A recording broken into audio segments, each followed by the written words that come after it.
تذكر جيران بذي سلام ماذا استدام أن جرى من مغلب بدم أم هبت ريح من تلقائك بمكن وأومض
السلام عليك يا رسول الله ورحمة الله وبركاته.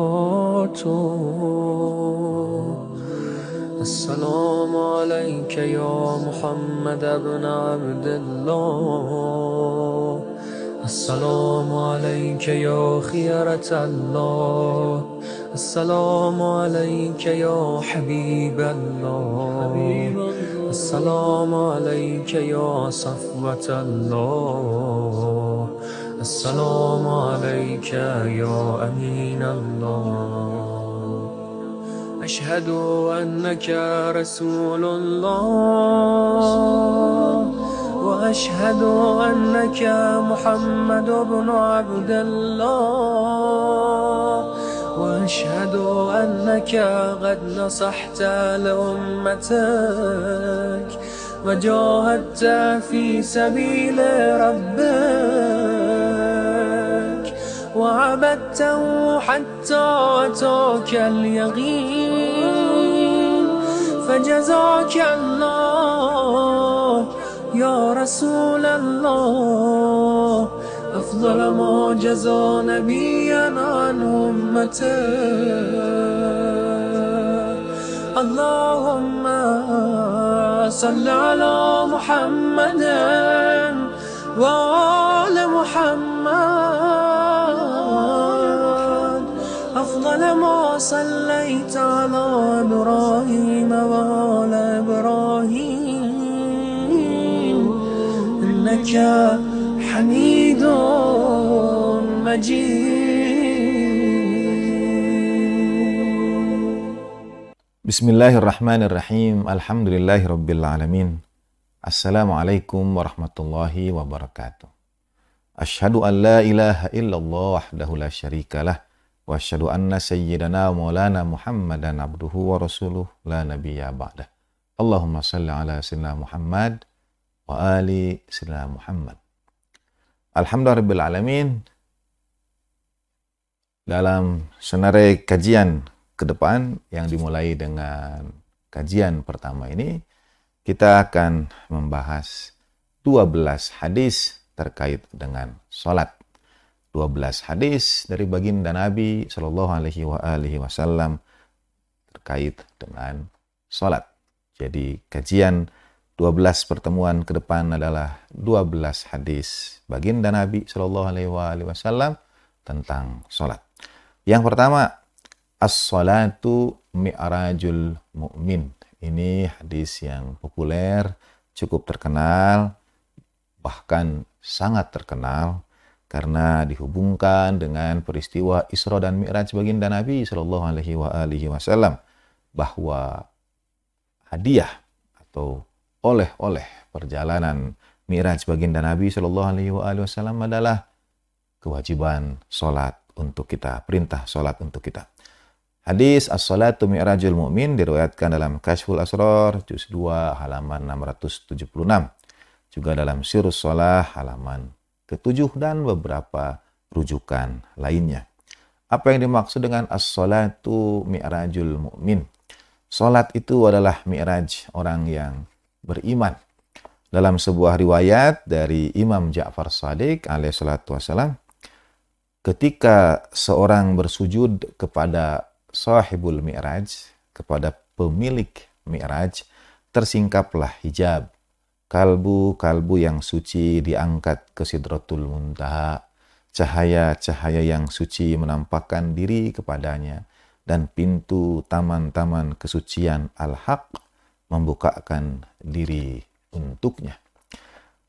Salat adalah ibadah yang juga menjadi ibadah yang pertama kali dihisab, diperhitungkan. Awwalu ma yuhasabu bihil abdu yaumal qiyamah as-shalah.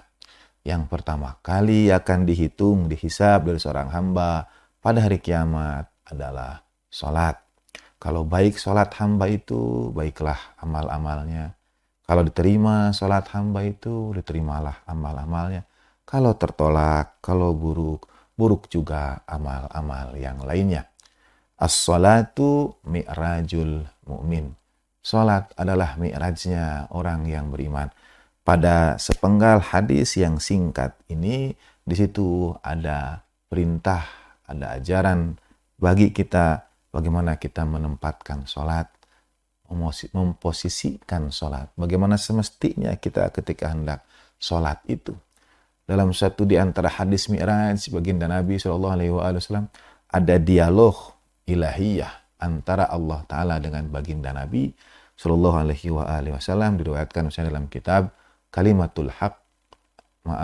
Kalimatullahi Hiyal Ulia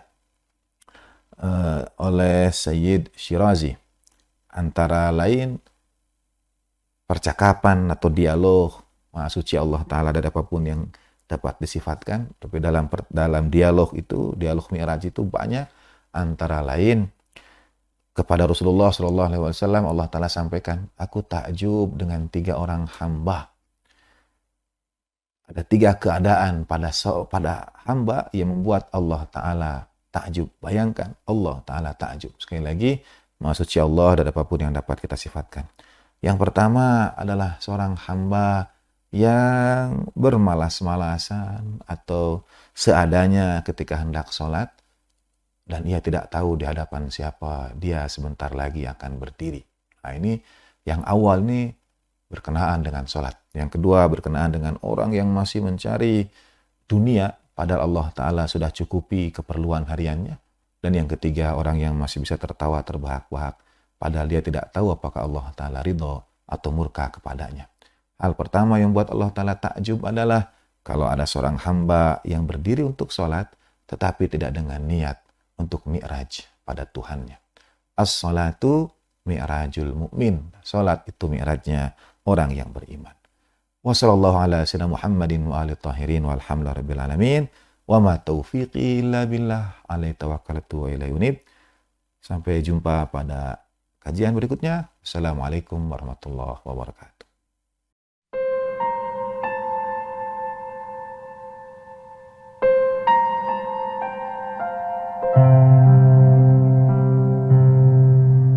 Bismillahirrahmanirrahim. Assalamualaikum warahmatullahi wabarakatuh. Alhamdulillahirabbil alamin. Wa shalli ala Muhammadin wa ali Muhammadin at-tayyibin at-tahirin wa ashabihil muntajabin al-mayamin. Para ulama mempersoalkan apakah kalau seorang sudah bertaubat, buntutnya ini, zanab dari zunub ini juga dihapuskan Allah, atau dosanya diampuni tapi zunubnya tidak. Ini pembahasan di kalangan para urasa, para ahli irfan. Sebagian berpendapat dosa-dosa itu diampuni Allah Subhanahu wa taala, tapi bantak-bantaknya, buntutnya tidak, buntutnya harus kita rasakan juga. Imam Humaini subhanallah ta'ala dan Ayatullah Mazahiri berkata bahwa apabila seseorang itu bertaubat, maka pencipta alam semesta ini akan menghapuskan dosa-dosanya, dan sebagai konsekuensinya musibat yang diakibatkan dari buntut dosa itu pun akan dihilangkan Allah Subhanahu wa ta'ala. Salah seorang urafa abad ke-20 tapi sekarang sudah meninggal dunia, almarhum Kambani, tidak begitu kita kenal. Beliau berkata, Allah Subhanahu wa ta'ala akan menghapus dosa-dosa itu, dan Allah juga akan menggantikan kehidupan dia yang berantakan menjadi kehidupan yang penuh kebahagiaan. Dengan ayat ini seakan-akan Allah berkata, kami ubah kehidupannya yang rusak, yang kacau balau, yang ditimbulkan karena dosa-dosanya, kami ganti dengan kehidupan yang rohidah, comfortable, kehidupan yang menyenangkan. Kata rohidah itu Anda kenal dalam ayat Al-Quran, haitsu syi'tuma raghaban, berlimpah.